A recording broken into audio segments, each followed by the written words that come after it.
Hello,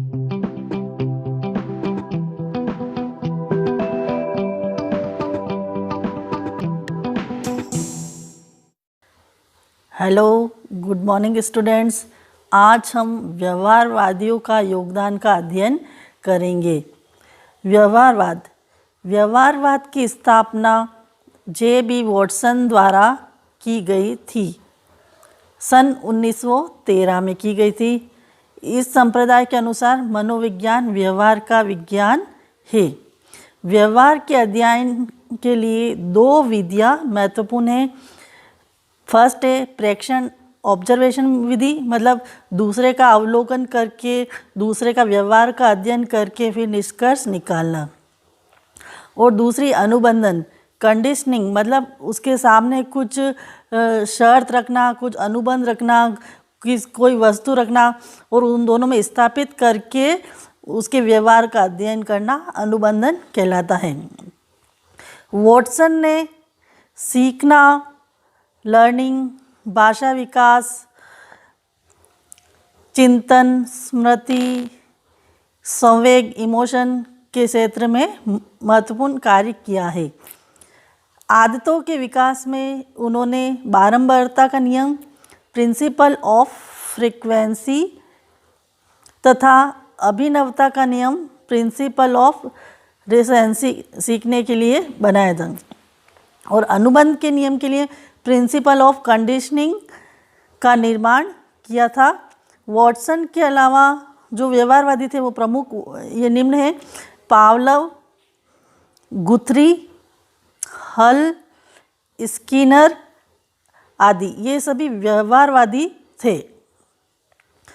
फिर व्यवहारवाद की अन्य बातों के साथ साथ यह बताया कि सीखने के लिए एक ही प्रयास काफ़ी होता है। गुथरी ने बुरी आदतों से छुटकारा पाने के लिए 3 विधियाँ बताई थी: सीमा विधि, थकान विधि, परस्पर विरोधी विधि। फिर पावलव का शास्त्रीय अनुबंधन सिद्धांत, इसने भी व्यवहारवाद के में महत्वपूर्ण योग्यता दी है। व्यवहारवाद में बहुत कुछ इन्होंने बताया है। इसमें जो पावलव ने एक कुत्ते पर प्रयोग किया था, भूखे कुत्ते पर प्रयोग किया था। फिर स्किनर का सक्रिय अनुबंधन का सिद्धांत। फिर थर्ड है थॉर्नडाइक का अभ्यास का नियम। थॉर्नडाइक ने जो अभ्यास के 3 नियम बताए थे, प्रभाव का नियम, प्रयास का नियम और तत्परता का नियम। तो व्यवहारवाद में पावलव का, स्किनर का और थॉर्नडाइक का विशेष योगदान है। इसके बारे में डिटेल से हम बाद में दूसरी वीडियो में अध्ययन करेंगे। फिर वॉटसन ने 2 उपक्रम बताए। प्राथमिक उपक्रम धनात्मक बताया, जो है वस्तुनिष्ठ मनोविज्ञान कहलाता था, और दूसरा है गौण उपक्रम, जिसे ऋणात्मक कहा गया। इसने चेतना व संरचनावाद को नकारा है। मतलब जो प्रारंभ में मनोविज्ञान को आत्मा का विज्ञान, मन का विज्ञान, चेतना का विज्ञान कहा गया था, तो इन तीनों विज्ञान को वॉटसन ने नकार दिया। वॉटसन ने इन तीनों को नहीं माना। वॉटसन का कहना है कि मन, आत्मा और चेतना, इन तीनों का कोई भौतिक स्वरूप नहीं होता। हमें कुछ दिखाई नहीं देता सामने वाले को, और इसलिए वो दूसरे का अध्ययन नहीं कर सकता है। जबकि व्यवहार में सामने वाले व्यक्ति को कुछ हाव भाव के द्वारा वह दूसरे के मनोविज्ञान का अध्ययन कर सकता है। तो वॉटसन ने व्यवहारवाद को प्रमुख माना। तो वॉटसन का प्रमुख कथन, वॉटसन ने कहा है कि मुझे 1 दर्जन स्वस्थ शिशु दे दो, मतलब स्वस्थ बच्चे दे दो। मैं उनकी निपुणता, प्रवृत्ति, क्षमता, व्यवसाय और उनके वंशानुक्रम पर ध्यान दिए बिना किसी एक को लेकर किसी भी प्रकार का विशेषज्ञ, डॉक्टर, वकील, कलाकार, प्रमुख व्यवसायी, यहाँ तक कि मैं उसे चोर, भिखारी भी बना सकता हूँ।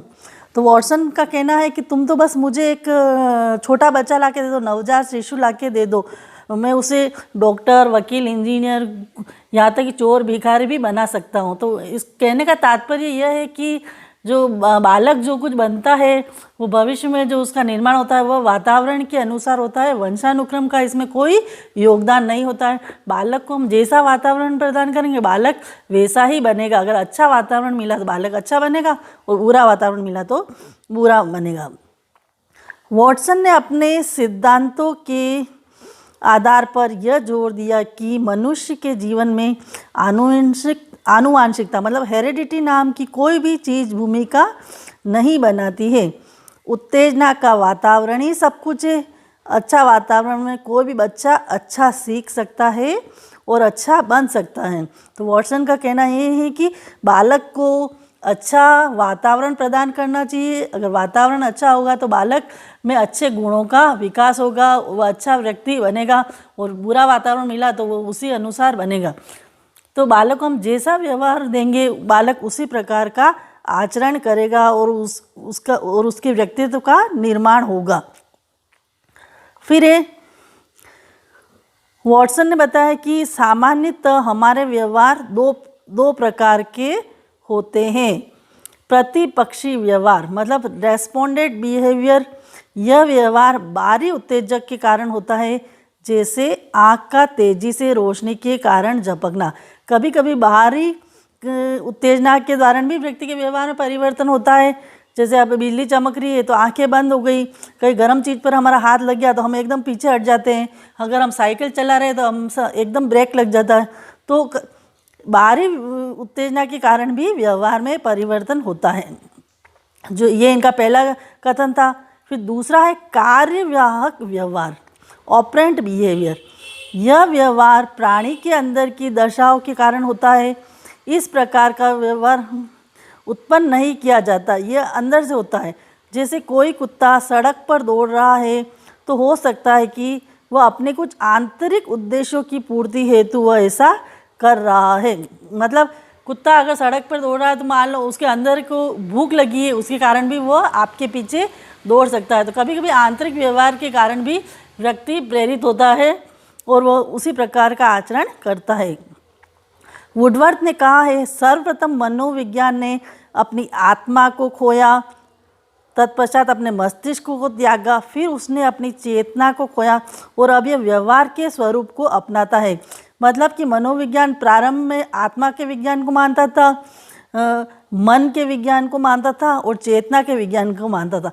लेकिन जो वर्तमान में है व्यवहार का विज्ञान, व्यवहार के विज्ञान ने आत्मा का विज्ञान, मन का विज्ञान और चेतना का विज्ञान, इन तीनों का परित्याग कर दिया है और वर्तमान में उसने व्यवहार के विज्ञान का स्वरूप अपनाया है।